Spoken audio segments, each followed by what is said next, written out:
YouTube channel. In the name of Allah, the most beneficent and the merciful. Today, my interesting topic is the life and deeds of the Dajjal. The Dajjal will be a man created by Allah to be a test for people at the end of time. Many will be led astray through him, and many will be guided through him.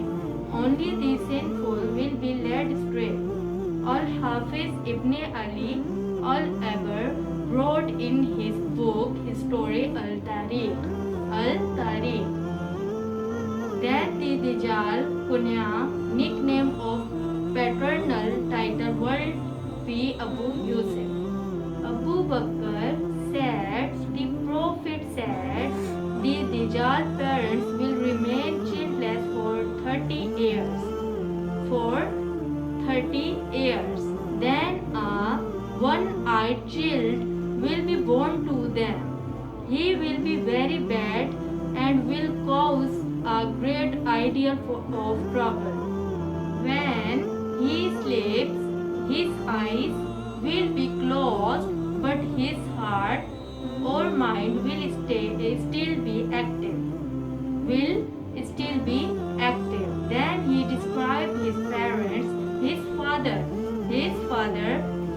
will be a tall and thick man with a long nose like a beak. His mother will be a huge, heavy-breasted woman.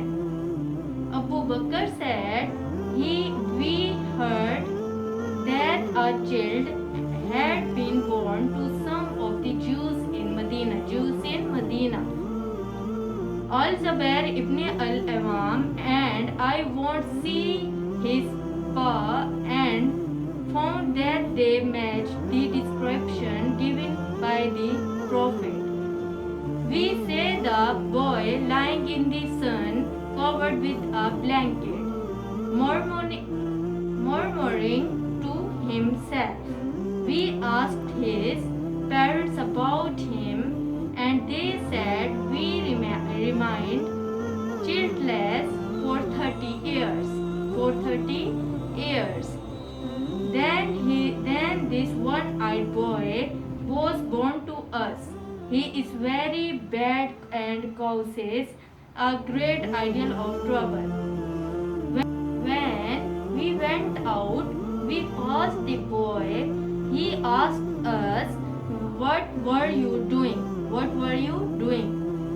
We said, did you hear us? He said, yes, when I will sleep.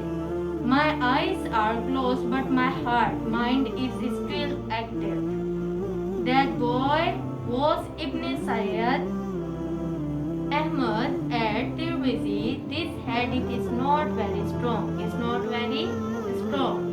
As we have already seen in the Sahih Hadith, Malik and other things, that Ibn Sayyid was not the Dajjal.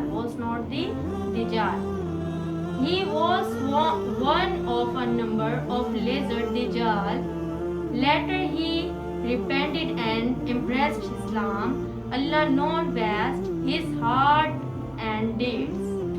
The greater Dajjal is the one mentioned in the hadith of Fatima bint Qais, which she narrated from the Prophet from Tamim al-Dari, and which includes the story of the Jassasa.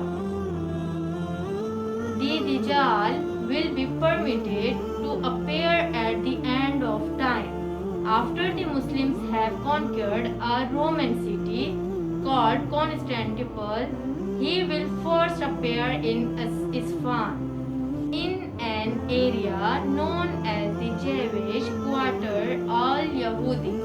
He will be followed by 70,000 Jews